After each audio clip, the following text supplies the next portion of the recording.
আসসালামু আলাইকুম। কেমন আছেন সবাই? আমি আলহামদুলিল্লাহ ভালো আছি। ৪টি বাক্য সারা সকাল ইবাদতের চেয়েও ওজনে ভারী। সুবহানাল্লাহি ওয়া বিহামদিহি আদাদা খালকিহি ওয়া রিদাআ নাফসিহি ওয়া জিনাতা আরশিহি ওয়া মিদাদা কালিমাতিহি।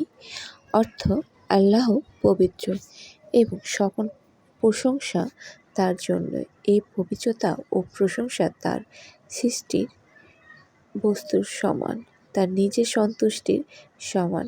পবিত্রতা ও প্রশংসায় তিনি তার আরশের ওজনের সমান। পবিত্রতা ও প্রশংসায় তিনি তার বাণীসমূহ লেখার কালির পরিমাণের সমান।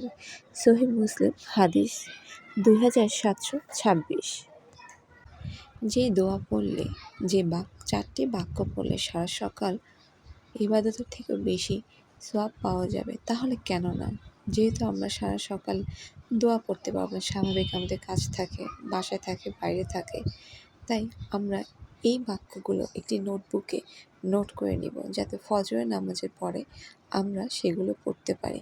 আমরা যতই মোবাইলে সেভ করে রাখি না কেন, কিন্তু আসলে তার পড়া হয়ে ওঠে না। আপনি যদি একটি নোটবুকে এগুলো সংরক্ষণ করে রাখেন, নোট করে রাখেন, তাহলে আপনি ফজরের সময়, আসরের সময়, মাগরিবের সময়, ইশারের সময়, যখন যে সময় পড়বেন, আপনি শুধু তখন ডায়েরিটা নিয়ে নেবেন। এতে আপনার সুবিধা হবে। কারণ এত কিছু, এত দোয়া, এত ইবাদত, এত আমল মাথায় রাখা সম্ভব না। সবাই ভালো থাকবেন। আল্লাহ হাফেজ।